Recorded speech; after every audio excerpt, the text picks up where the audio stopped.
Hello, everyone, and welcome live to the National Sim Racing Association Beer Street Journal Grand National Series here on the World Racing Network. I am Mitchell Adams, and I am joined in the booth by, gosh dang it, Tyler, I forgot the name. I wrote it down too. How do you say it?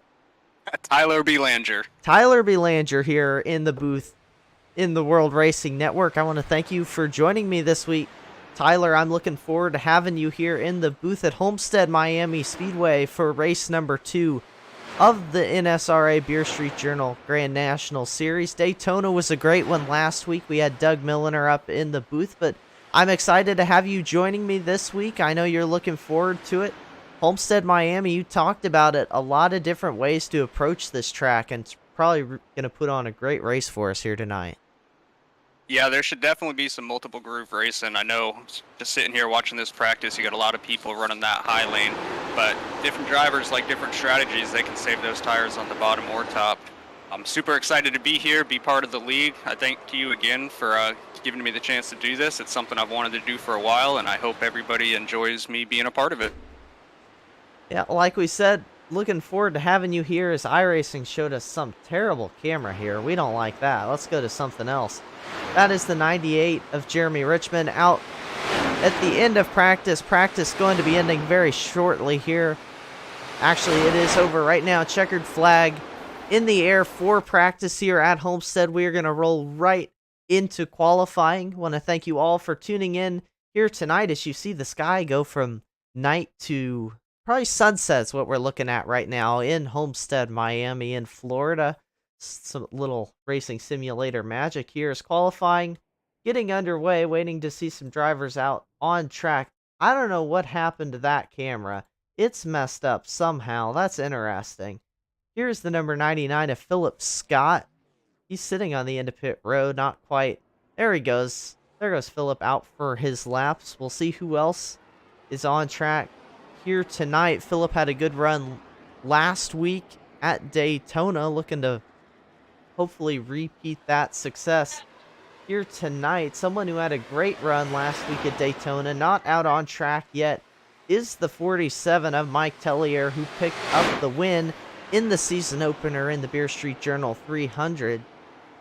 So looking forward to hopefully seeing these drivers put on a great race. Last week definitely didn't disappoint Tyler, and Homestead Miami Speedway, another track, like you said, a lot of different ways to go about it. Multi-groove side-by-side racing here tonight should be quite a good one. So we see Philip up running the wall. Got a little too close to the wall through 1 and 2 though, but a lot of these drivers out taking time here. Yeah, they'll have to be careful running that high line too on the practice laps. Or on the qualifying laps, you make any contact with that wall, it discontinues that lap. So I know whenever I'm qualifying, I'm always aware of that. I will be curious to see. I noticed that Adam, Alexander, and Trey, they were the 3 drivers in practice to run in the 33 threes. So I'll be curious to see if they can transfer that speed over on this qualifying and get themselves a top 3 qualifying spot. So far, the top time in practice, well, he just got knocked. The 95 of Alexander Kerfan, you're looking at him here, he holds the top time in qualifying so far with a 33.550. So Alexander Kerfan, the fastest on the board at the moment. That might change very quickly here, as it tends to do in qualifying. Will his second lap be better? No, it won't. The first lap better for Kerfan. We'll see if anybody can top that lap time here. Number 11 of Chris Darling just crossed the line for his first qualifying lap in that Max Graphics machine. Chris Darling very strong at Daytona, but got caught up in a wreck. Looking for a little bit of redemption here at Homestead, Miami. We stayed in Florida for race number 2 of the series. Darling out there taking some laps. The 17 of Adam Pettit also out there. The 71 Brianna Lavin had a strong run last week at Daytona, as well as a couple other drivers who are out here taking time, but it's still Alexander Kerfan at the top of the charts. Well, not anymore. The 17 of Adam Pettit knocks Kerfan off of that pole position with his second lap. Number 1 of Jay. Oh, sorry, Tyler. Go ahead. I was just going to say, that's a really fast lap he ran there, too. He's the only one to run down in those threes. I'm assuming some of those practice times were in the draft. So for him to be able to come out and lay a lap down like that, that's pretty impressive. Certainly impressive. We'll see if Jason Gracias here can do anything about it on his second lap. No, he cannot. Gracias will go to 8th place in qualifying. Gracias, another driver to keep your eye on here in the National Sim Racing Association, the defending Friday Night Truck Series champion in the Stay Tuned Sports Podcast Truck Series. Over on 3YTV on Friday nights, they're also going to their second race tomorrow night at Homestead, Miami, so make sure to check out 3YTV to catch that race. Only a couple drivers left on track. Here's Patrick Morrison of the number 32, broadcast colleague of mine on another day, another league, but he is out there taking some laps right now. Actually, he just finished his qualifying run now that I'm looking at what lap he is on. That leaves the 28 of Sam Kohlhaas, the only car out on track, taking time. He just finished it up, 22nd for Kohlhaas in the Pepsi machine. Tyler, we have Pepsi and Mountain Dew. Both have cars out here on the track. Now, I think Pepsi owns Mountain Dew, but something to keep our eye on here is the battle of the sodas, as I kind of like to call it here. Josh Sobel just finished qualifying, going to go 20th on the board for Sobel, so not quite what he was looking for either. Josh Sobel, a strong contender, but only 10 seconds left in qualifying, so we are about to get racing here in the Beer Street Journal Grand National Series. Well, yeah, back to the soda discussion. Pepsi does own Mountain Dew, but I imagine you're going to have a lot of people on the Mountain Dew side, being that Dale Earnhardt was the biggest, most popular driver probably ever to race thanks to his father. So I imagine you're going to have a lot of people on the Mountain Dew side in that discussion.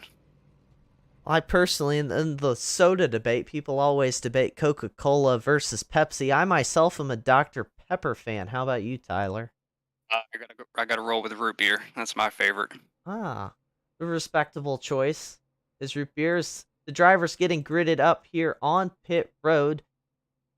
Cameras don't want to cooperate, and we are trying to get a view on them, but in the meantime, we will roll through your starting order here. It's the 17 of Adam Pettit, who won the pole position with a blistering fast 33.394. Then it's the 11 of Chris Darling starting in the second position. Daniel Anderson in the 36 starts third. Alexander Kerfan starts from the fourth position. Brock Salvati starts fifth. Trey Whitehead starts in the sixth position. Matt Donnelly, seventh. Jason Gracias, eighth. Martin Plute, ninth. And Nate Maurer rounds out your top 10. Then a little further back, it's the 71 of Brianna Lavin, the 31 of Brock Whitehead, who also had a very strong run at Daytona last week, Tyler. And then it's Ben Mashburn, Ira Kohlhaas, Doug Neal, Noah Owens, Eddie Morris, Justin White, Philip Scott, and Josh Sobel round out your top 20. And even further back behind them, Nick Kessler in the Taz Racing Customs machine starts 21st. In 22nd is Ryan Sizemore. Sam Kohlhaas starts 23rd. Then it's Patrick Morrison, Julian Tesoro, Travis Hoffler, Jeff Price, Mike Tellier, last week's race winner, starts 28th. Then Jeremy Richmond, 29th. Stan Hausman, who came so close to victory last week, starts 30th. And then rounding out your 34 car field are Jordan Shepler, Garrett Gleason, Christopher Thompson, and Jason Shue in the number 3 machine. And that is a lot of drivers here to put on a good race for us here tonight. Yeah, that's certainly a big field tonight, almost a full field of 40. I'll be real curious to see what kind of strategy plays out tonight. They mentioned that they have a full tank of fuel. I believe we had discussed that, and it was about 40 laps. So with the race only being 80 laps, I'm curious to see how hard some of these guys push, if some of them might not hang back and stretch out, get a caution-free race, and only make one pit stop. Yeah, it will be interesting to see strategy-wise. Last week we ran 80% of the fuel capacity these cars can hold. This week we're up to a full 100, so it'll be interesting to see the strategies. Like I said, not quite sure what that number is, but from my experience, I think it's around 40, which would put him at the halfway point. And these drivers only have 2 sets of tires in the pits, so theoretically you might be able to one-stop this, but definitely a 2-stop. But tire strategy is something we're also gonna have to keep our eye on here as the race continues, but here comes the iRacing pace car out of turn 4, leading Adam Pettit in the number 17. There goes the pace car. Adam Pettit going to lead him to green here to start race number 2 of the Beer Street Journal Grand National Series. On the loud pedal they go. Great start for Chris Darling up high too as it goes to the bad camera. I'm going to apologize ahead of time. I don't know why iRacing is choosing to stick a camera behind the bleachers, but they did that, and we are just going to deal with it here on the World Racing Network as the field races down the back straightaway. It's Adam Pettit getting a good jump there on the high line, sliding up in front of Chris Darling. Good battle for second place now, though, between the 36 of Daniel Anderson and Chris Darling, and a lot of drivers right on their heels, Tyler, as they complete lap 1. Yeah, you got that 17. He's definitely pulled out to a good little lead back there. 36 and 11 battling. You got the 33 back there in about 7th. He seems to be running higher than anybody else, so I'll be curious to see how that works for his tires if he can't get up there and make a move into that top 5. Yeah, you see the huge field of cars racing down the back straightaway, all 34 of them here in the Beer Street Journal Grand National Series. Right now, though, it's all Adam Pettit. You're looking off the nose of Chris Darling. Down the front straightaway kind of gives you a little bit of a sense of the speed that these drivers have under them here tonight. Good racing though, and like we talked about, Tyler, already we're seeing the multi-groove racing come into effect. Drivers choosing to take the top, some take the bottom. It's really up to them as you see the 95 of Alexander Kerfan shoot up the inside of the 36 of Anderson, but drivers making both lanes work. You see the 99 of Philip Scott further back in the pack is all the way up on that wall out of turn 4. Philip definitely searching up into that higher lane, fighting with the 71 of Korean 11, but it'll be curious to see too which lane prevails, because as the rubber gets laid down, Tyler, the track will kind of change which groove is faster, and it presents some very fun racing for us to watch here on the World Racing Network. But out front, still Adam Pettit, who's gotten away to a 1-second lead already for Chris Darling, so great start for the 17 of Pettit. Yeah, if there's somebody who's not saving anything right now, it's definitely that 17 of Adam. Like you were saying, the track will change as you put that rubber down, and in my experience of the Xfinity cars here at Homestead, that car will get tight pretty quick. So I'll be really curious to see how long that low line holds on before cars start sliding up and are forced to kind of run that bottom lane, or run that high lane. Well, they are 3 wide, a little bit further in the pack. Jason Gracias took them 3 wide for 4th place, trying to make the inside work underneath the 97 of Brock Salvati and the 33 of Trey Whitehead for the 4th position here on lap 3. Already 3 wide racing drivers not holding back in the early stages. We absolutely love to see that here in race number 2 of the series. Again, thank you to all of you tuning in and watching so far here tonight. We're looking forward to watching what should be an amazing race with you all here. It's definitely been a great 6 laps here as you see this group of cars up at the front still bumper to bumper after 6 laps, coming to take lap 7. So good job by all these drivers here. You see the 95 of Alexander Kerfan starting to stretch away from the 11 of Darling and the 33 of Whitehead, who are side by side still for the 3rd position. Yeah, that one car seems like he's moving up to that high lane now. He was working that bottom. It seems like he's a little faster than the 11 and 33, but there's just not very much he can do right now as he's looking for those cars to single file in front of him so he can grab those 2 spots. Yeah, should have the run off the high line this time by the 33. Gonna edge out in front of Chris Darling, possibly 3 wide behind him. You see the 13 up the middle, not the 13, excuse me.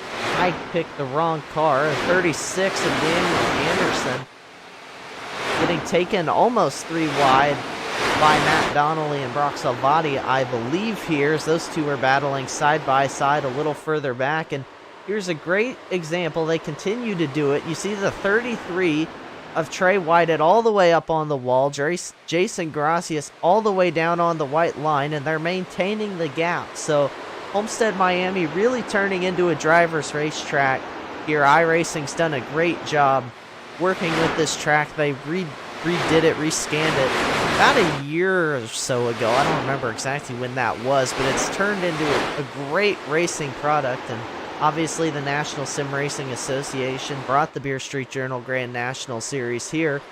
It's turned out a great one so far, but Adam Pettit in the 17 still absolutely loving Homestead Miami, out to a 2-second lead now over the 95 of Kerfan, who has got a decent lead of about 1 second over the 33 of Trey Whited here in the early going. So those drivers starting to single file out, but I do see the battle of the sodas going on a little further back. I saw the Mountain Dew machine stick out. I'm trying to remember whose number that was, otherwise I would jump to it right now. I think this car, yes it is, the 29 of Ira Kohlhaas. I'm getting better, Tyler, race 2, but I'm getting on it. You see the 29 battling with Nate Maurer in the 971 here. Is still great battles throughout the pack. Well, and as you mentioned, those top 3 drivers, those were your fastest 3 in the practice session. So they started first, 4th, and 6th. That 33 was running that high line and got himself back up into the top 3. And then he's actually under attack right now by the 1 of Jason Gracias. But he had moved down to the low line after he cleared those cars to get into 3rd. So I was really curious to see if he was going to be able to get up there and compete with Alexander for 2nd after how fast he was in practice and qualifying. But he's up there up on that high lane now. I'm not sure if he might have used up those tires a little bit as the 1 looks to clear him.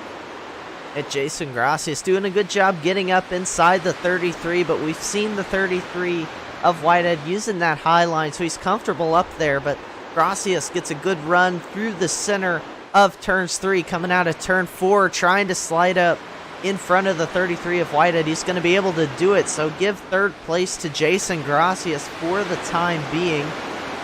Gracias slots up into the 3rd position. Going to jump back, check on that battle. Well, no, we're not, because here comes the 33 up the high line, trying to get the run going here. We'll look back in the pack here in a second. Because the 33, I thought he might make the run, Tyler. Chooses to be patient with it, but that 33 definitely showing some speed here.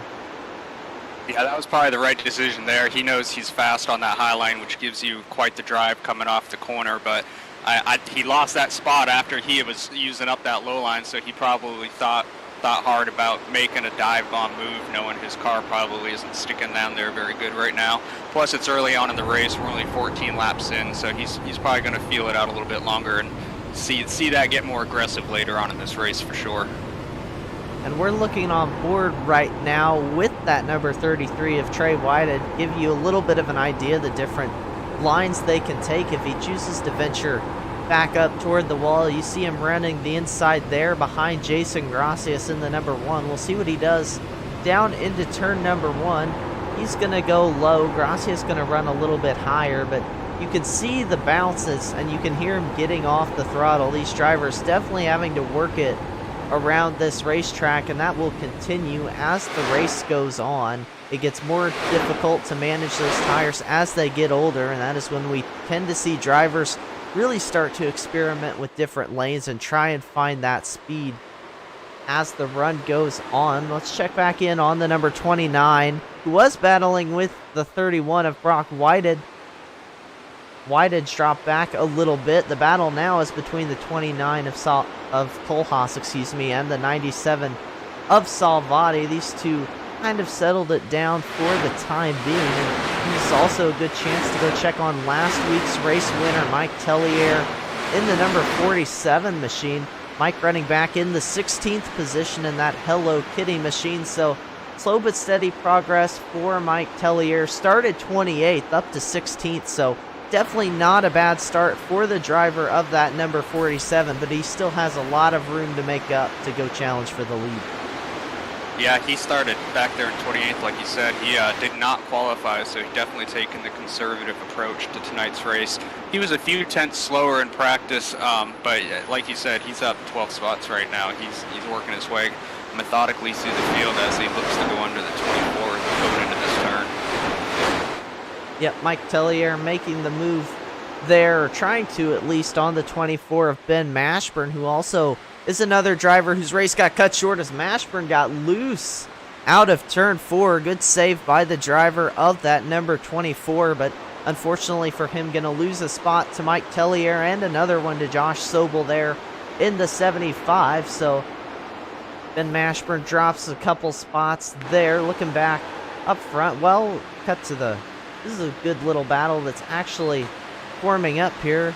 Looking off the nose now of Josh Sobel into turn 1 as he thought about making a move on the 47. Didn't quite have the run, but these cars, even 18 laps in, they're still running side by side, Tyler.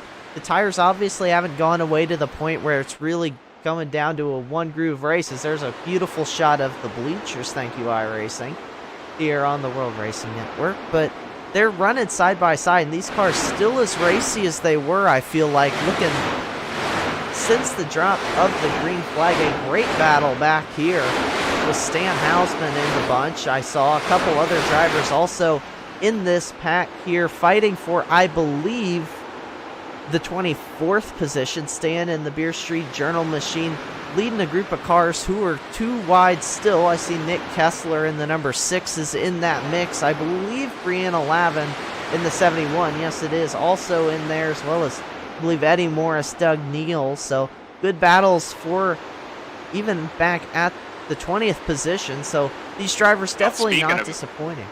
Yeah, speaking of battles, we got the one car who has caught down Alexander, and he is down low looking to make that pass for second place. I've been watching him, and he just has that bottom line glued up, and he does now clear for second place. At Jason Gracias up to the second position. Good eye there on that one, Tyler. Jason Gracias moves up past the 95 of Kerfan, slowly and methodically making his way up through the field. Started 8th, but he is almost 4 seconds behind race leader Adam Pettit in the number 17. You saw how big that gap was there. So Jason Gracias has work to do if he wants to catch up. You can see there the 17, that big dot crossing the start finish line.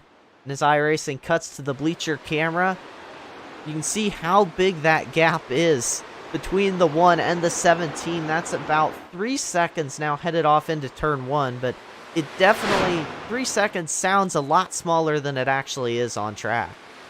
Well, he's catching them little by little. When he was getting ready to make that pass for second place, he was about 3.6 back, and now it's almost down to 3 seconds. So I don't know if the 17 is probably just on cruise control out there, but it definitely seems like the one car of Jason Gracias has done a really good job at saving his tires, moving back from 8th up to second place, and slowly and surely he's at least matching the lap times with the leaders. So that's pretty good 23 laps in, as we really are going to start to see some of this tire wear.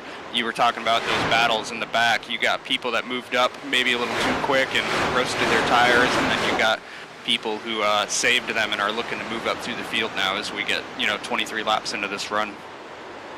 Yeah, this is the point where the drivers who early on kind of saved their tires, laid back a little bit, they're going to start to get a bit of an advantage as we see the 95 of Kerfan drop another spot to the 41 of Matt Donnelly. So Kerfan back to the 5th position now on a little bit of a fall through the pack at the moment. The 33 of Trey Whitehead still up running the wall, trying to work past or get back around, I should say, the 36 of Daniel Anderson, who just got by him, headed into turn number 1. These two battling here. The 29 of Ira Kohlhaas up into the mix here in the Mountain Dew machine. So good battles still up here in the top 10, as well as, I can't tell, usually, Tyler, and you might have experienced this also, usually you get a sense sitting up here and watching these races of which lane is preferred. Usually one seems to be better than the other, but I really can't tell here tonight at Homestead. And I love it here as a race fan, just like all of you watching at home. It makes for some great racing here as we see still side by side for the 5th or 6th position. Yeah, they're definitely spread out on this track. I agree with you. Typically, you see one line start to come in and everybody starts to take that, but you've got, the one car who's glued to the bottom most of the race, and you've got the 33 who's been up against that wall all race, and they all seem to be holding on pretty strong, so it might come down to more of a driver preference versus what the track's offering them. So I'll be curious to see. I know the 33, he makes a really aggressive move under the 95 going into this turn. He's been committed to that top as the one's been committed to the bottom, and the one has been able to move up a little bit more. I know earlier on in the race they were side-by-side battling, so right now there might be a slight advantage to that low lane, but I think it really is going to come down to a driver's preference and where they're most comfortable, because there's definitely some different let-off points for if you're going to run the bottom versus running that high line. Yeah, the marks are different where these drivers get off the throttle, where they get back onto it, and if they're using any brakes, that does change a lot lane to lane how they approach that, and it really does come down to the driver's style, because it takes a different style to run the top than it does to run the bottom. It's a different feel for the racetrack, and as the race goes on, even if maybe the bottom is faster, if you feel like you're getting more speed out of the top than you are the bottom, there's nothing wrong with going up and moving to the high line if that's what's working for your race car and your tires. It's really interesting to see as we see 3 of these 4 cars here working the higher, middle to high lane. We should say through turns 1 and 2, with 29 of Kohlhaas the only one who didn't in the Mountain Dew machine. But it does come down to a lot of choices. Jason Gracias here in the number 1 is slowly but surely making his way up to Adam Pettit, but he is not shaking Chris Darling in the Max Graphics machine either. Darling, like we said before the race, a strong contender here in the Beer Street Journal Grand National Series. Doing a great job so far as the field approaching lap 30 here of the race. Next time by, had a pretty long green flag run here to start this race, but it definitely hasn't been short on action. As the 29 and 33. Definitely not been short on action. You got the top 5 who are starting to separate themselves a little bit. The 33 hasn't quite separated himself, but the 41 of Matt Donnelly, he's got himself away from that pack that's right behind him, and you got the top 4 spread out a little bit. Jason has caught a little bit, but it's pretty incremental each lap. He is down under 3 seconds back now, but all your action is really from 5th on back. Yeah, that is the case, and as we do approach lap 30, we're getting to that point where we're going to figure out pretty soon if this is going to be a 1 or 2 stop race for these drivers. If they pit about lap 40, that means they can make it to the end, but if you wanted to say do a 2-stop strategy, I think lap 30 is your ideal time to come in and make your pit stop, as I believe...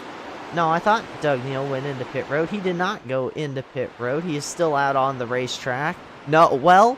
Look at me, I'm just, what's the word? I'm the fortune teller up here in the World Racing Network booth as there goes the 972 of Doug Neal down pit road right when I mistakenly thought he had already. Ben Mashburn in the 24 also in his pit box. So green flag pit stops have begun here at Homestead Miami Speedway. Here is a lot of drivers still out on the racetrack. We will see what they elect to do in the coming laps. You see the 17 of Adam Pettit still out there leading the race. Not much has changed. Last week's race winner, the 47 of Mike Tellier, in a good little pack here, fighting for the 10th position, which is currently held by the 2 of Justin White out in front of these 3 cars. So good battles here. And one thing I'm also noticing, Tyler, they haven't separated too much. Really, most of the drivers are within a couple tenths of each other through the field. We don't see seconds in between drivers except up toward the front of the field. So the field staying very competitive, and that is partially because of the fixed setups they run here in the National Sim Racing Association. But what do you think here sitting up in the booth? 2-stop or 4-stop if you've got the ability to do both? That's going to be real curious, because if they have about 40 laps of fuel, you could even pit about lap 35, and if you catch a caution late in the race or even partway through that next cycle, you could stay out and still make the rest of the race. You alluded to them all being very close. That's going to make getting onto pit road pretty dangerous. They're all going to have to be communicating with each other on when they pit, which can make it a little more difficult to try to strategize in short pit, as the other drivers are going to see what you're trying to do. So look for them to being as close as they are, maybe have a couple issues getting onto pit road, getting run over, and see if they do wait till lap 40 to make that pit stop where they know they can go green the rest of the way. Or if you get a couple guys, which we've already seen a couple guys pit about lap 30, 31, you might see a few more here in lap 35. I can see the chat. Some people are starting to call pitting out. Julian Tesoro is going in. So we'll see what this strategy plays out. But if I'm on that track right now, it's good, clean racing out there. Everybody's been running real patient, so would not be surprised to see this thing play out green the rest of the way. So you know that's on the back of their minds as they're trying to make the tough decision on when to pit. Yeah, these drivers doing a very good job racing respectfully of each other. Like you said, we've stayed green for almost 36 laps now in this race, and they've been running hard too. That's certainly not to say that we haven't seen hard, aggressive racing, but they've just done a great job keeping it clean for almost the first half of this race. So that is, going green is definitely something you have to figure into your strategy. Most definitely here, as you see Chris Darling in the number 11 almost caught a little piece of the apron, trying to do everything he can to get that car to turn, because at this point in the run, we'll go on board with Darling in the number 11, see how much he's turning the wheel. Not as much as I would have thought, but as the tires wear, you just have to crank more and more into this car, and the off-throttle time gets higher and higher every time. And we'll try to get you a comparison. That time by the 17 of Adam Pettit ran a 33.591 versus, let's find a driver who has pitted so far. Where is the 972? He is down, well, he ran a 34-second lap time, so I got proven wrong. Come on, Doug. But it looks like everyone's still throughout the field in the 30. Oh, no, I'm looking at best lap times. Excuse me. Yeah, I was like, there's no way he ran a 33.5 this late into the race. Wrong I'm watching caller. the 11 right now, and he ran a 35.54. I also noticed that up until that last lap, he had gotten within half of a second of Jason Gracias, who is now almost down to 2 seconds behind Adam in the 17 out there leading the race. So the 11, I think up until that last lap, he had something figured out. He was starting to track down Jason there, and that could be crucial when they're all about getting ready to pit, I'd imagine. So if he can get right on him, get a little pressure, maybe make him mess up going into pit road, or he could just follow him down there.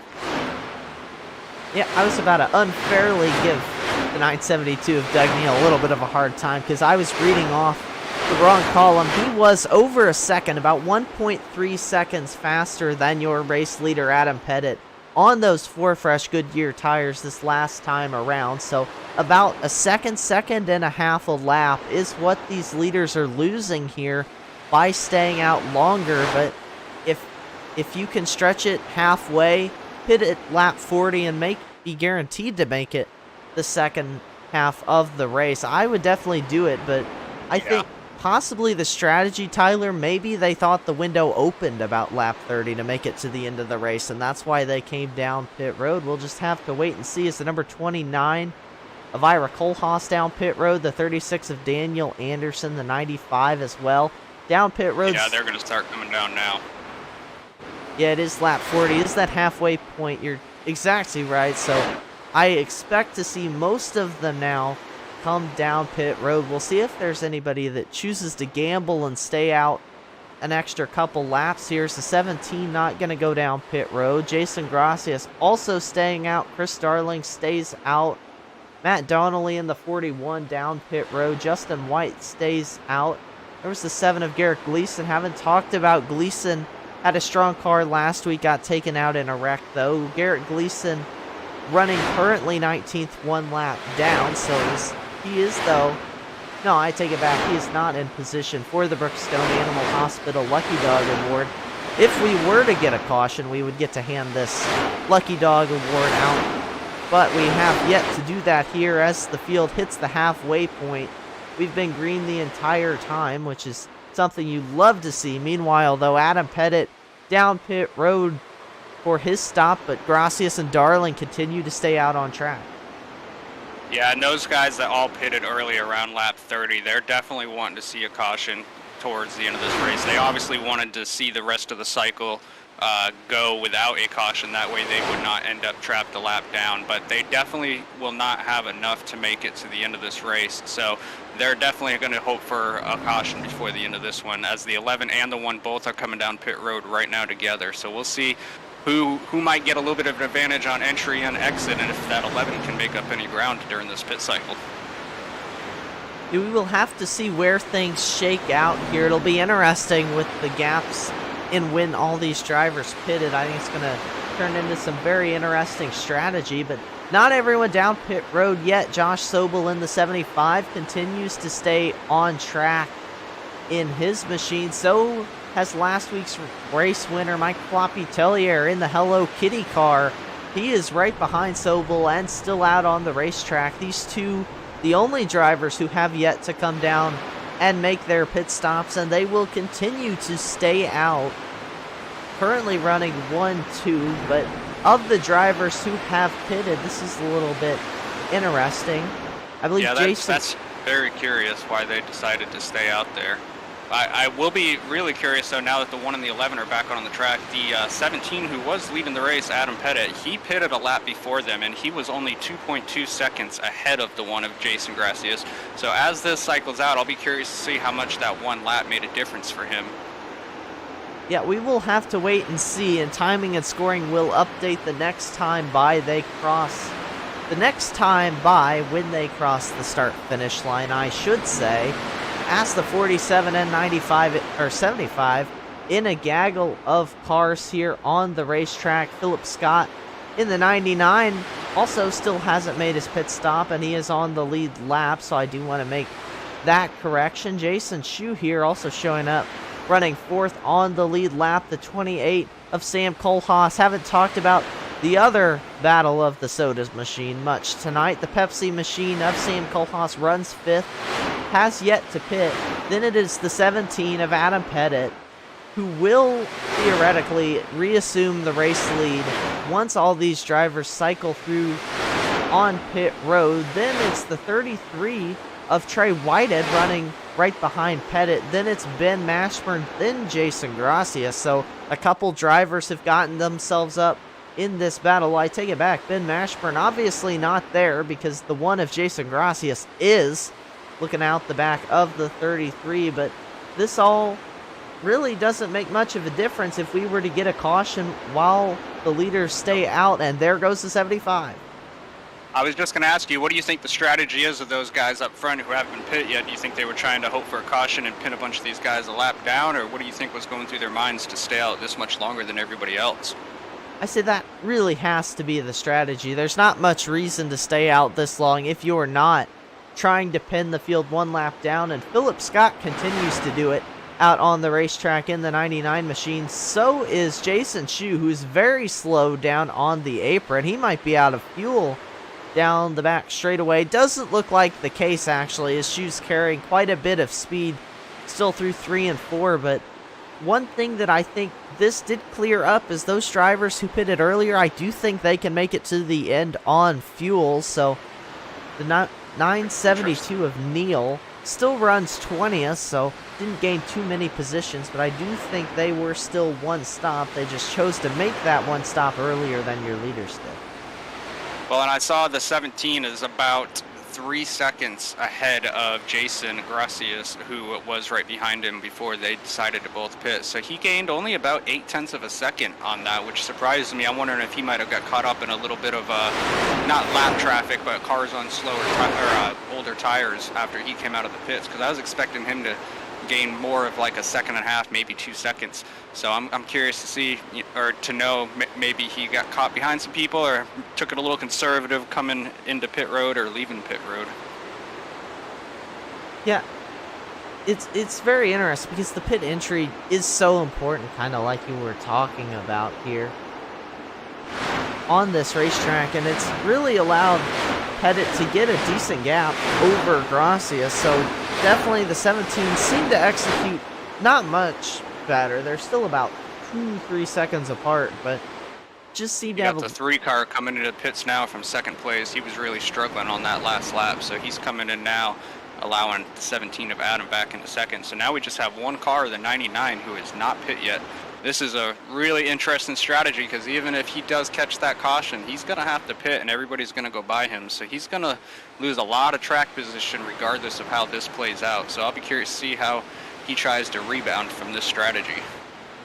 Yeah, we'll see. The 99 looks to be coming down this time by. That will hand the lead back over to the 17 of Adam Pettit as they go across the start-finish line, this time by taking lap 51. And let's look here. Where's the 71 of Green 11? I want to check something. Here, you see on the back, this is something I did want to make sure I got thrown out. I'm seeing if we can get a car with a little bit of a better view. Not the case. But on the back bumper of these cars, you will notice a yellow stripe under some of them. Let's see if I can find a great camera to show you all this. Yeah, the 71 does have that yellow stripe that you're alluding to. Yeah, under the lights, it's a little bit difficult to see. I know the 32 of Patrick Morrison has it. These are all not great cameras. I was hoping to find somebody running right beside somebody with it. Oh, here, perfect. Thank you, Adam Pettit. They listen to me down on the racetrack and do exactly what I wanted to say. You see on the back of the 32, right by the numbers, there was a little yellow stripe.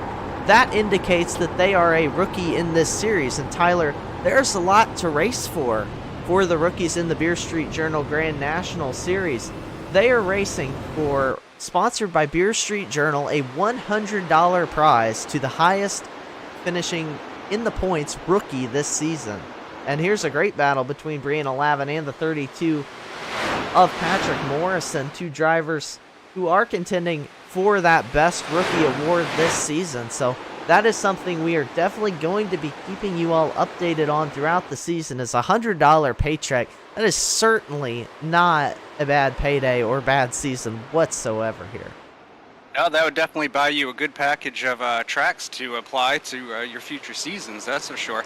The 71 is the first car a lap down right now, Brianna Lavin, that you were just talking about. So I know that they're definitely looking to catch a caution here pretty soon. After all of his pit cycles, I don't imagine them being able to go up and, unlap themselves the hard way. So kind of in a sticky situation, so we'll look to see what they're able to do to try to rebound themselves and maybe do another short pit and hope that works out as far as cautions go. Yeah, really they're banking on a caution if they aren't up here contending, but we are hitting, I believe this time, if my quick mental math is correct, about 26 laps to go in this race of the 80 laps we had to take here. So not a lot of time, and we have gone green flag thus far in the race. So really, you gotta hope for something that doesn't seem like it's going to happen. Of course, anything can happen at any moment here in racing and in the Beer Street Journal Grand National Series, but for the time being, the 17 looks perched in a really good position out front, has led basically from the drop of the green flag, started first, led, I believe, every lap to this point. I could be mistaken about that one, but he's got about a 2.5 second lead over the one of Jason Gracias, who is also about the same gap in front of the 33 of Trey Whited. So not much going on in terms of the battle for the lead, but what is going on is a battle for third place. We just panned to between the 33 of Whited and the 41 of Donnelly as they work through lap traffic. Yeah, that 17, he has been the dominant car tonight. He's definitely just looking for this to stay green. The top 8 are, for the most part, pretty spread out. You got 12 seconds from 8th place to the leader. Back in the pack, though, you get to about 12th and 13th. From there on back, it's pretty tight to 18th. So if you're going to see a caution, it's going to be one of these lap down cars where you got somebody who knows that they need to go right now that's on this lead lap, knowing that this is probably going to stay green, get a little aggressive, and maybe one of those lap cars makes a mistake. But I don't anticipate seeing any mistakes from these top 10. They've been very solid tonight, working through traffic and passing each other. But we'll see what happens with some of these guys in the back. Maybe they get a little frustrated trying to deal with some of these lap cars, knowing that they got to go. Other than that, this one definitely looks to be staying green tonight. Well, anything can happen. As we get closer to the end, that aggression level continues to pick up more and more and more, and these drivers not going to be as patient as they have been. Of course, they have been racing each other very hard, like we've said, all race long, but here's the 11 of Chris Darling trying to make the move for 4th place on the 33 of Trey Whited, side by side into turn number 1 between these two. They're going to stay that way through the middle of the corner. Darling with a slight advantage through the center, and he's going to slide up and take that position in that Max Graphics machine. Of course, Max Graphics, one of the sponsors of the National Sim Racing Association. The links to all of them are down in the video description. A lot of sponsors help make this series possible, and we can't do it without all of them. So if you want to go check all of them out, down in the chat. Beer Street Journal, of course, sponsors the Grand National Series, and iRacing sponsors that little bleacher camera we're getting down in 1 and 2. Then, of course, Max Graphics. Stay Tuned Sports sponsors Friday Night Trucks. Simbox, Brookstone Animal Hospital, who I've shouted out, sponsors the Lucky Dog Award, which we haven't been able to give out because we have stayed green thus far in the race, as well as Taz Racing Customs, who is on the number 6 machine of Nick Kessler. They sponsor that ride. Good looking number 6 car, as well as J&R Craftworks and Eclipse Photography, who takes some great pictures of the race every week for us here. And you can follow the National Sim Racing Association on their social medias, which is also linked down in the description because we are just that cool here.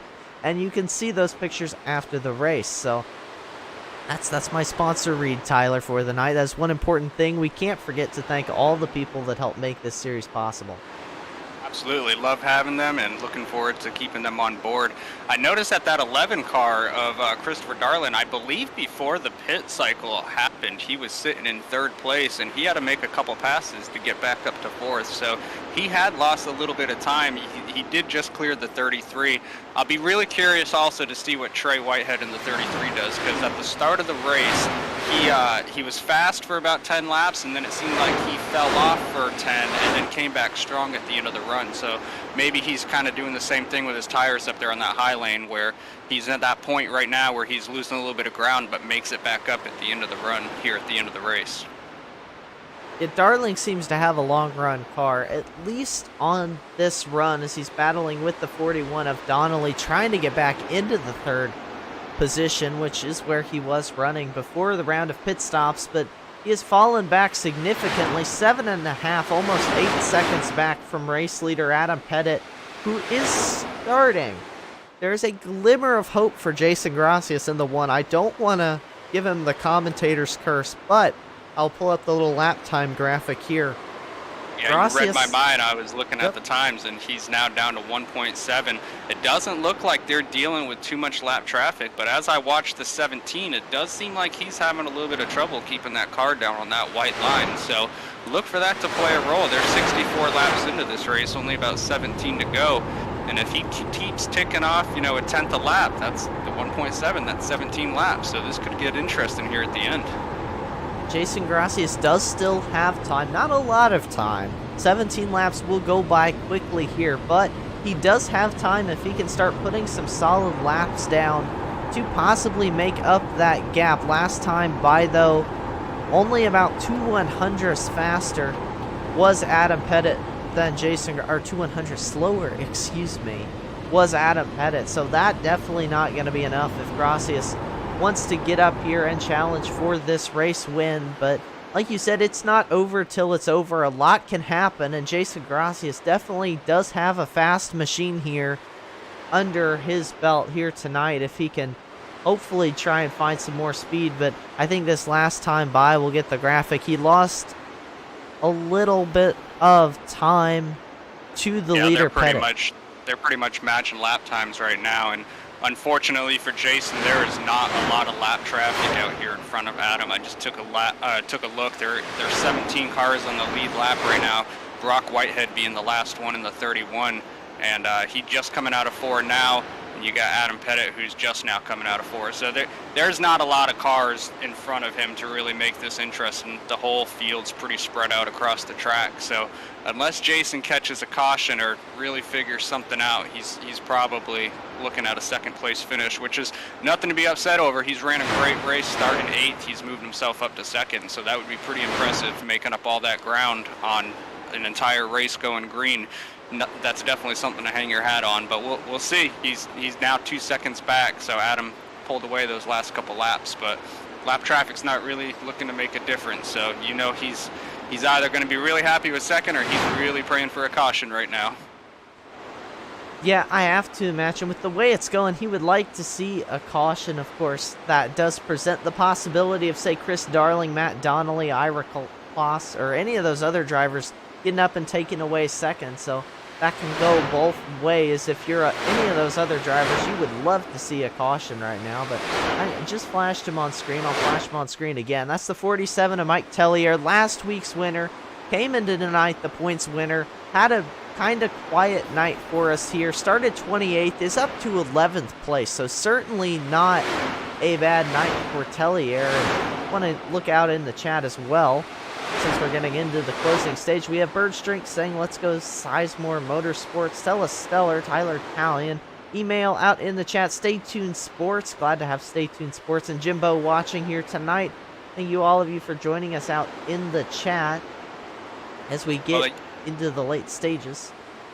Speaking of drivers, you had mentioned the person who started 28th. I'm sorry, I'm missing the name. All of a sudden you said that they were in 11th. Mike Tellier. Another person who's made up a lot of ground is that Kohlhaas. He started 14th, and they're sitting in 5th place right now in that Mountain Dew scheme. So I think we see who the battle of the soda is. Which of those drivers is doing better tonight? Looking good in that Mountain Dew, driven himself all the way up into the top 5 from starting 14th. Yeah, good run there for Kohlhaas up to the 5th position. There are quite a few big movers here tonight in the race. Josh Sobel started 20th, up into the 10th position now. Mike Tellier, we talked about him as caution. We got a caution. That will change everything. You read my mind exactly, Tyler. Exact same sentence. Gonna get good now.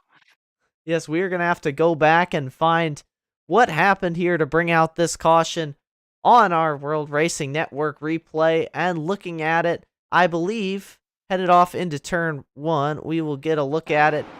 The 24 of Ben Mashburn going through turns 1 and 2, gets a little sideways, a little loose through the corner. That's something we haven't seen all night long. That's really interesting. Especially this late into a run, that's when the car is at its tightest point. So I'm not sure really what made him lose it there. Maybe he was one of those guys that pitted early and he was on some really old tires, but that's really surprising to see there. Yeah, we'll get a look on board with driver of the number 24. You see him sliding into the corner, but that does look like a tight race car. Then all of a sudden, just starts to lose grip in the rear end. There it goes. We do have all of the leaders down pit road right now, so you can throw strategy out the window. It's going to be all or nothing. It looks like the 95 did stay out, though, of Alexander, so that'll be interesting to see how he holds up on that front row after everybody in the top 5 pitted and is going to put some fresh tires on. I do want to quickly, well, we are going to go quickly on board with the 36 of Daniel Anderson as he had a near miss of Ben Mashburn. I love the onboard cameras, Tyler, and that's something you'll find the more you work with me, as I am a lover of any onboard camera shot, and so I like to use them a lot here when we're looking at cautions. But like you said, leaders down pit road putting 4 fresh tires and fuel in those race cars, and like you also said it best, the strategy's gone. The 1-stop, 2-stop race, do you save tires?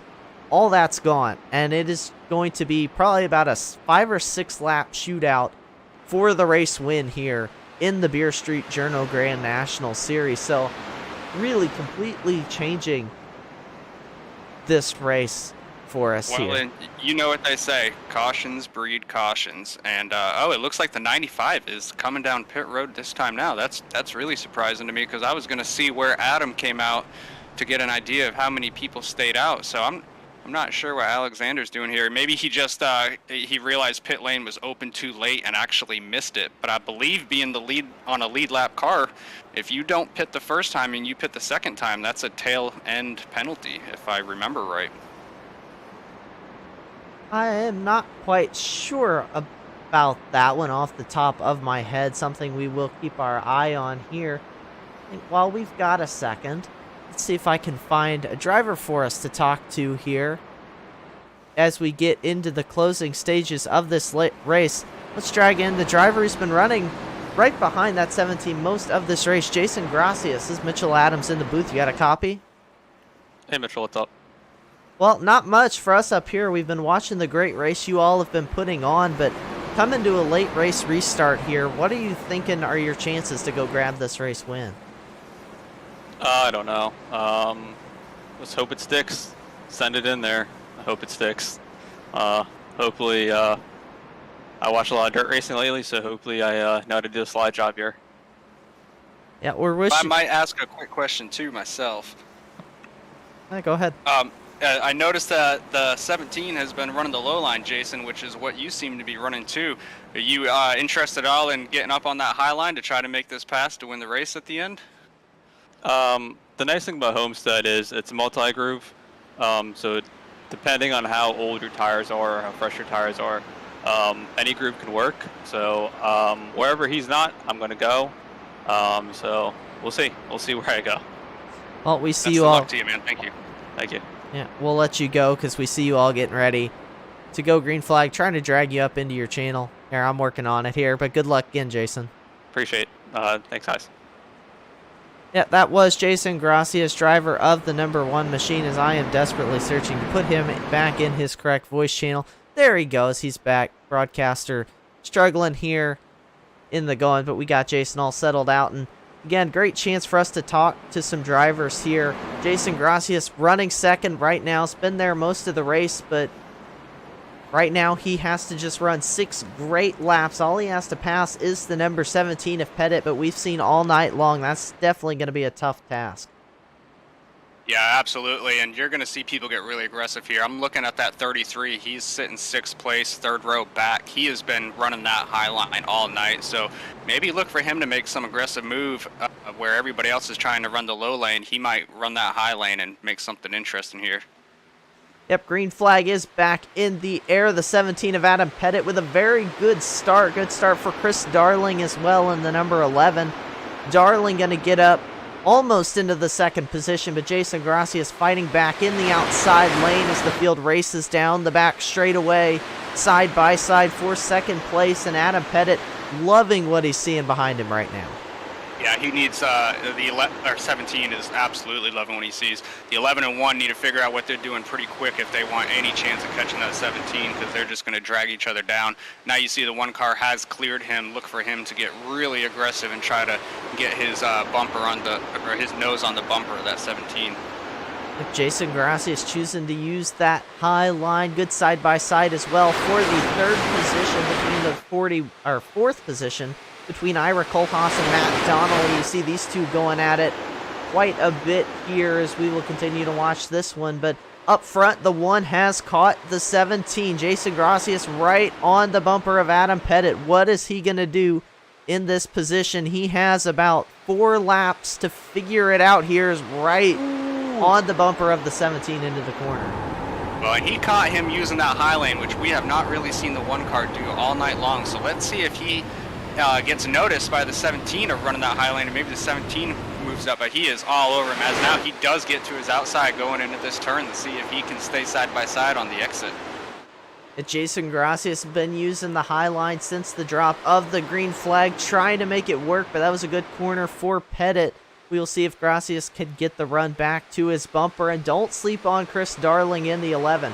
Darling, strong racer here at Homestead and in this series. He is right here as well in the 3rd position, so don't count out Darling. But right now the 17 has had a good couple of corners, and that has allowed these two to close up on each other. Jason Gracias and Chris Darling almost fighting for 2nd place. We'll see if Darling stays patient or if he's going to try and attack Gracias for that position, as the 1 got way up the track out of turn 4. That's going to open the door for Chris Darling to try and take the 2nd position, and these two are going to fight for 2nd side by side with 2 laps to go, and the 17 slowly scooting away here with the race lead. Yeah, that 1 car is pushing really hard. You can see at that previous turn, I think he actually grazed the wall a little bit there, allowing the 11 to get below him. He has held him off here, but right now he's really just battling for that 2nd place finish. That 17's checked out. He absolutely loves what he is seeing behind him. Yep, white flag in the air this time by for the 17 of Adam Pettit, but we're going to keep it on this battle for the 2nd place position between Jason Gracias and Chris Darling. You see Gracias all the way up on the wall, Darling all the way to the white line. Down the back straightaway they go, side by side drag race toward 3 and 4. Gracias going to get the advantage in the high line. Darling trying to fight back, doesn't quite seem to have the run though as they go through 3 and 4 for the final time. It's going to be the 17 of Adam Pettit dominating race win here at Homestead. Pettit picks up his first win of the season as they are wrecking. Hard after the line, yep.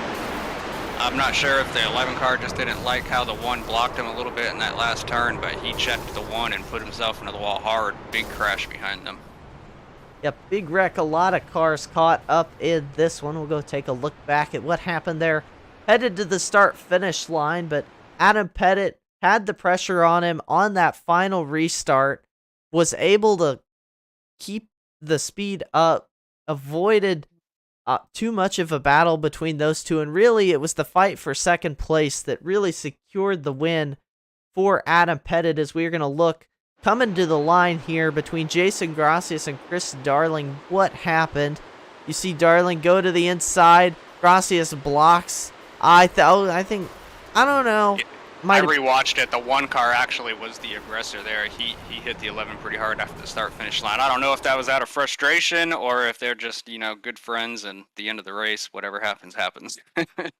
Knowing those two, I think it could have gone either way. It probably was just a little bit of a friendly thing after the race, but you never know because they did have a great fight for second place. Is Adam Pettit still out there? Let me try and dial up. It is. Burning it down right now. Let's go back here because I missed the start of his burnouts here, and we want to see all of that here on the World Racing Network. Here comes the 17 after starting first, leading basically the entire race except for during the green flag pits cycle. The 17 of Adam Pettit definitely showed up here today and proved he is a strong contender for this championship. Well done for the 17. We're going to get to talk to him down in Victory Lane just a little bit later on, as well as Jason Gracias and Chris Darling, in just a moment. But here you see the 17 burning it down. We will be right back with some post-race interviews here on the World Racing Network. Stick with us.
Welcome back to the World Racing Network, where we are post-race going to get to talk to some of the drivers here who finished on the podium. First, we're going to talk to Chris Darling in the number 11. Chris, we saw you up there trying to get to the race win late in the race, just didn't quite have enough time to make it happen. Yeah, I don't know if I really had anything for either of those two guys up front. They were fast all night, but I don't know. I gave it my best shot, and I don't know. It was a lot of fun tonight. It definitely looks like it was a lot of fun. We saw a lot of multi-groove racing here up in the booth. Kind of take us through that and your approach to picking which line you were running in here tonight. I tried them all out a little bit. I think like half a lane up for me was probably the best lane I found all night. Um, I don't know, it's tough. The track changes quite a bit here throughout the race as rubber gets laid down. Um, it really just depends on how you treat your tires. I mean, if you treat them good and you can run that white line, you're probably in the best shape. I'm not sure what Adam was doing, but whatever he was doing is probably what you want to be doing in every single car here. Well, he definitely did have a lot of strong speed here tonight. Not the greatest night for you at Daytona last Thursday. We talked to you. Good run here. Solid third place. Nothing to be ashamed of at all. You brought out 34 drivers here in tonight's race, so nothing at all to be ashamed of. But next week, we're going short track racing at Rockingham, a completely different beast. What are your thoughts going into Rockingham? I'm definitely excited for that track. It's probably my favorite track, or one of my favorite tracks on the service. I always seem to do well there. A lot of tire management, a lot of just making sure that you're hitting your marks and racing your own race, not necessarily racing the guys around you. So there's a lot of that. There's also, being that it's a short track, you just got to keep yourself out of trouble. So I feel pretty good about it. We'll see what happens next week. Hopefully, we can get into victory lane, or at the very least, get another top three. Yeah, we'll definitely look forward to watching you try and get into victory lane. But Tyler, do you have any questions for Chris before we let him go? Yeah, I got one question. First of all, I want to congratulate you. You did really well tonight getting that third place finish. If I remember correctly, I believe you started 8th. So with most of that race going green, you had worked yourself well up into the top 5. Did really good job tonight running that low lane. I got to ask though, you were racing really hard with that one after that restart, and you got body checked pretty hard passing the start finish line. Do you think he was a little upset with how you were racing him? It didn't look like you did anything dirty, but what are your thoughts going into next week if he might be a little upset? Nah, me and Jason go way back, many years. It's always a blast racing him. He's probably one of my favorite guys, if not my favorite person in the entire league to race with here. You always know that you're going to be race clean. You can pretty much expect the racing to go smooth, and you can have fun with him. I mean, he's not the type guy that's going to get mad with contact or anything like that. We were just playing around in there at the end, but had a good time racing him. Hopefully, we can keep up with him a little more than we did last season, and try to race him for some wins. It's awesome to hear. Again, congratulations on your third place, and there is nothing better in this game than having friendly people that you can trust and drive around and have solid finishes like that with. Yeah, that's right, man. Yeah, thanks. Yeah, before we let you go, Chris, you have any shout outs?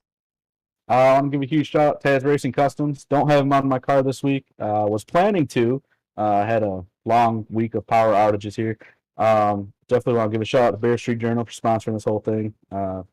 They without them, this thing doesn't get put together. It doesn't run.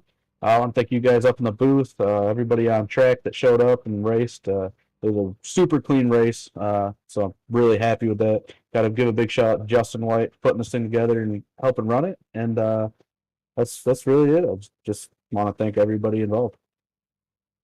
Well, thank you for stopping by, Chris. And again, congratulations on the third place. We look forward to seeing you next week. All right, thanks, guys. All right, that was Chris Darling, your third place finisher here tonight at Homestead, Miami. But it's time to talk to Jason Gracias, who we talked to right before that final restart. Just didn't quite get it done, Jason, but you put up a heck of a fight there at the end. Yeah. Let's not take anything away from Adam, though. Adam, fastest in practice, fastest in qualifying, P1 on the track. So good job, Adam. Well-deserved win. Yeah, just came up a little short there at the end, but me and Chris had a good battle for second. Too bad that wasn't the battle for the win. That was a lot more exciting, I think. You two definitely did have a good battle going on there in the closing laps. A strong run tonight at Homestead. We talked to Chris about the different lanes that we saw running here tonight. We saw you favoring the high line there on that last restart. Kind of, I feel like you ran a lot of the low lane too throughout the race.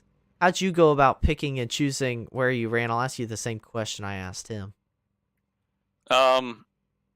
It's think of like a dirt race, right? So if I'm in a 410 sprint car and if I'm trying to ride another leader, right, and the leader's running low, I want to wind that thing up top and try to do a crossover on the bottom. It's just when I tried to do that crossover at the bottom, Adam just put his car exactly where it needed to be on the track to block both sides, and kind of forced me up top and threw me off. And from there, I just couldn't recover. So um, I just try to get the momentum. Just didn't work in my favor this time. Just lesson learned for next time, though, for sure. Well, you definitely gave it your best shot here tonight. Like you said, second place all race long isn't anything to be ashamed of. We saw a lot of drivers basically go for the one-stop strategy as well. Was there any doubt in your mind maybe that would prevail? It seemed pretty black and white, though, that was what most drivers wanted to do. The tire fall off wasn't as big to warrant a two-stop strategy, and we also didn't have as many laps as we needed to pull off a two-stop strategy. A 2-second fall off, you would need about, I don't know, or a 1.5-second fall off, you need about like 15 to 20-ish laps to make it up. So if this was a full-length race, maybe 134 laps, 2 stops would have made sense. But for me, since I came from 8th place and drove all the way to 2nd that first stint, it was definitely one stopper just to maximize track position.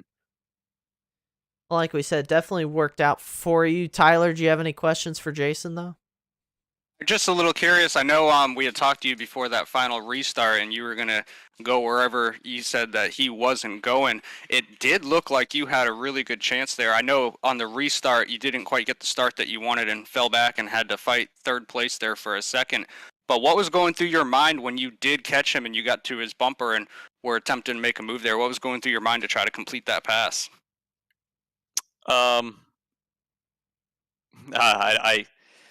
I don't know. I wanted to go low, but I felt like if I went low there, I was just off my mark to the point where I would have drifted up into him and probably would have spun him out.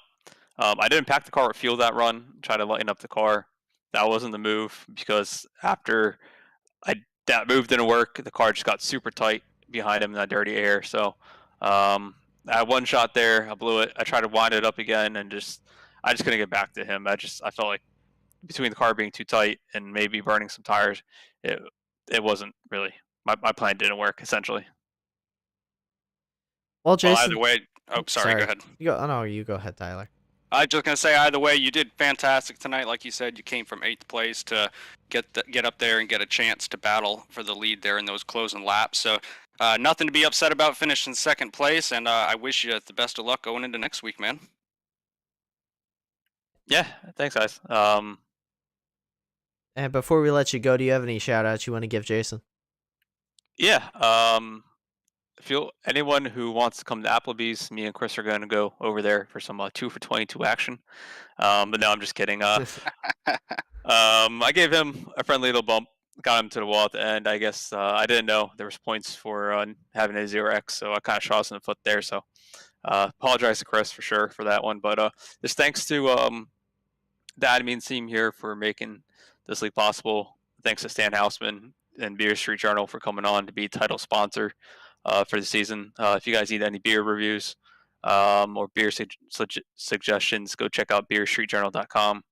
Thanks to Max Graphics for always giving me killer paint schemes. This car ran, I think, 99% of last season, and every time I ran it, it was quick. So, as I always say, if you look good, you drive good. So, if you guys need a paint scheme, hit up Chris or check out Max Graphics on Facebook. And just thanks to you guys for the broadcast, WRN. New company, but you guys do a killer job. And I'm looking forward to the rest of the season. Oh, and thanks to the TNR boys for coming out and supporting. We all had time to make up in the race, but as a team, we worked together. And I think we all had pretty much all top 10. So shout out to the TNR boys. All right, well, thank you for stopping by, Jason. Good luck next week at Rockingham, too. We hope you can do well on the short track, and maybe we'll get to talk to you again next week. Yeah, hopefully you talk to me for something good and not a wreck. So I'll see you guys next week. We'll see you. That was Jason Gracias, your 2nd place finisher here tonight, but it is time to talk to the man who went lights out on the field, started first, led almost all of the race except for during the green flag stops. Adam Pettit, we're down here in Victory Lane with you, man. Just take us through your race and what made you so fast here tonight. Homestead it's honestly one of my favorite tracks. It's a lot about patience. It's a lot about finding a rhythm, and it just fits my driving style very well. I won a championship in another league here at this track, and so the confidence was there. Being fastest in practice, obviously helped that, and then my big thing was because I'm not used to running 100% fuel loads, and tonight that's what we did. So I was just hoping I didn't cook the tires off too much, and I was able to save them. Not as good as some of the others. We were kind of talking about tire wear, but I had a big enough lead there that it didn't really affect it too much. Well, you certainly ran the tire strategy right here tonight. You led all of the race, but we got that late race caution, restarted with about 5 laps to go. Just take us through what you were thinking when you saw the caution come out, and did you think you were going to be able to hold them off like you did? Honestly, I was extremely nervous about that. I wanted that thing to go green till the end. The caution came out, and I debated on 2 tires or 4 tires, but with as long as we had been out there, I decided to go ahead and go with 4. There was also chat about filling the fuel tank all the way up, and anytime I've tried to do anything other than just the regular stop, it's always kind of screwed me. So I went ahead and did that. I knew Jason was going to be fast. He qualified 8th and has worked his way up to 2nd. I knew he had the short run speed for that, and he kind of showed it there. I kind of had to throw a block on him, and luckily right after that he got pretty aero tight and it sent him up to the wall. And then I think that fuel, because he didn't add the fuel that I did, and I think that he kind of paid the price for it there. But had he put fuel in the car, I honestly think he would have had me, but it didn't work out that way. So I will take my win, and we'll head on to Rockingham. Yeah, looking forward to next week at Rockingham. I was going to ask you, what are your thoughts about short track racing, especially at Rockingham? 'Cause it's a very different style of short track than anything else we go to. Yeah, I'm not very good at short tracks. I can never seem to dial in the brakes just right. I'm either too much or not enough. I risk spinning it out a lot on entry. So we'll have to see. Rockingham also poses a challenge because it's extremely bumpy. These setups are very tight as well, and coming out of 2 comes at you super fast. So I think it's going to be about patience again. It's a cheese grater on the tires for sure. So hopefully, if I just kind of keep it steady, try not to burn them off. Hopefully, we can have a decent run there too. Well, we're looking forward to trying to see you do the same thing here you did tonight, but I'll turn it over to my broadcast partner, Tyler. Do you have any questions for Adam before we let him go?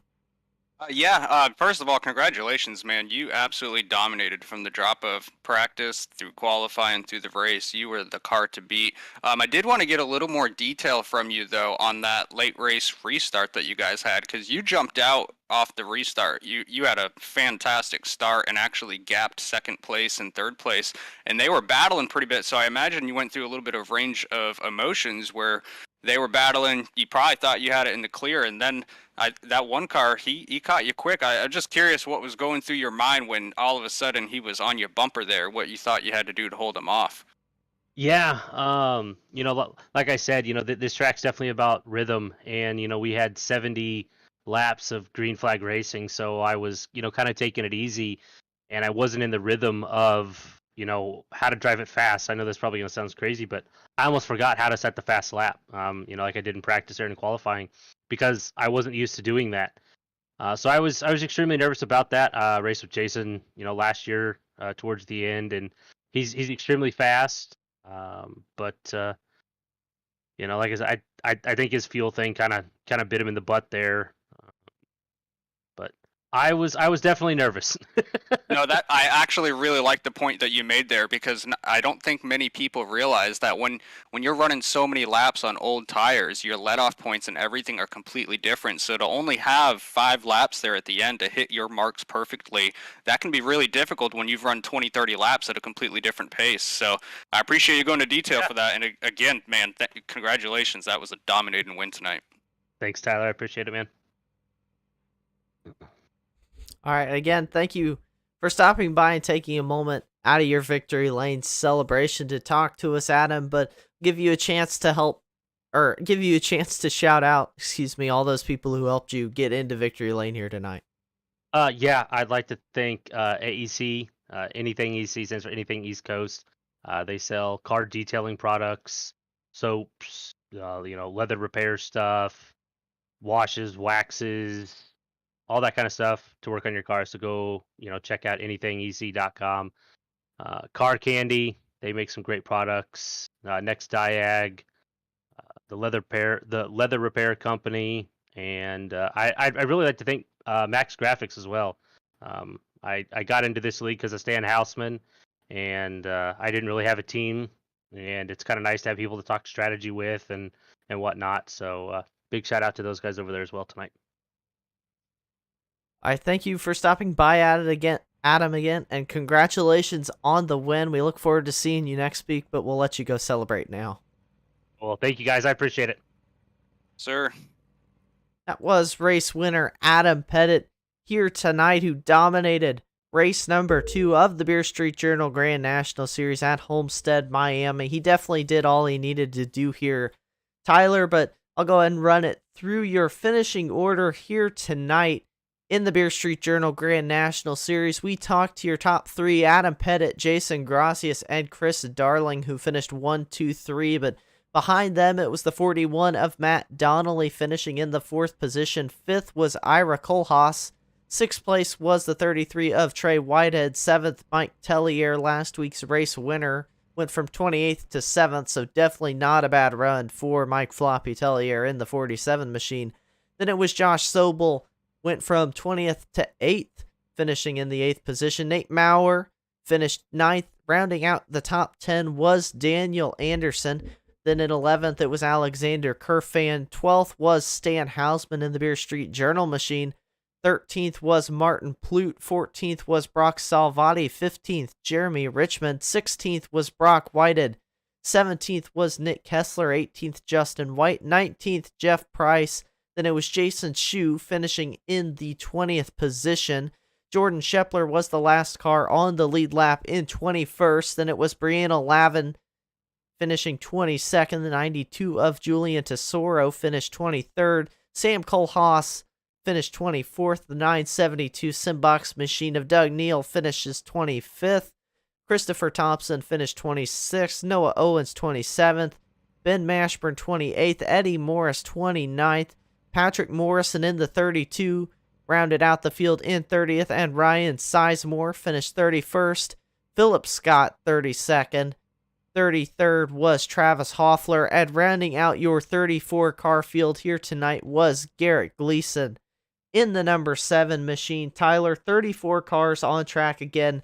Huge field of drivers here in the Beer Street Journal Grand National Series, and they certainly put on a show for us here tonight.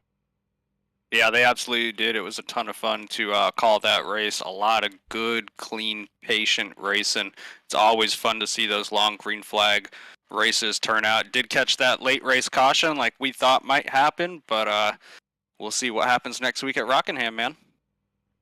Yep, I'm looking forward to Rockingham. It's one of my personal favorite tracks, both to drive and to watch. It should definitely put on a good show for us here on the World Racing Network. It'll be the same time next week here, about 8:30 p.m. Eastern time, and then if you're in a different time zone, good luck. I can't really do that math very well, but thank you to all of you who tuned in so far, and if you want to go hit that like button before you go, and if you want to hit the red subscribe button to see more of our races here on the World Racing Network, it helps both us and the National Sim Racing out a lot if you do that, but also cannot forget to go through the sponsors here one more time and thank everyone who helps make it possible. Of course, Beer Street Journal, title sponsor of the series, and like we mentioned, sponsoring the $100 Rookie of the Year prize for the highest finishing rookie in points. That is definitely something we will keep you all posted on, and that's another battle to watch throughout the season. Max Graphics does a lot of work. They did our logos and stuff here at the World Racing Network if you are looking for non-car examples of what they can do, but if you're an iRacer and you want a great looking car, they make the best I've seen at Max Graphics. And Stay Tuned Sports Podcast, check them out. Simbox, Brookstone Animal Hospital, who we forgot to give the Lucky Dog Award out to on that last caution. I'm sorry, Brookstone Animal Hospital. But there was one of those tonight on that last caution. Then, of course, Taz Racing Customs, J&R Craftwork, and Eclipse Photography, who will definitely make some good photos of tonight's race. Like we said, side by side all night long. That makes for some great pictures. But, and Tyler, before we go off air, do you have any closing thoughts about the race tonight? Overall, a great race. It was a lot of fun. Thank you again, everybody, allowing me to be here. I had a ton of fun calling this race. It was the first race I ever got to call with somebody. It's something I wanted to do for a long time, and I think I found myself a really good spot, a good league to call a race for. So I'm excited for next week. Yeah, I definitely enjoyed having you with me here, Tyler, tonight, and thank you all for watching. Again, for all of us at the World Racing Network, I'm Mitchell Adams for my co-broadcaster, Tyler. I want to thank you all for tuning in, and we hope to see you next week. But everybody stay safe, have fun, and we'll see you next time.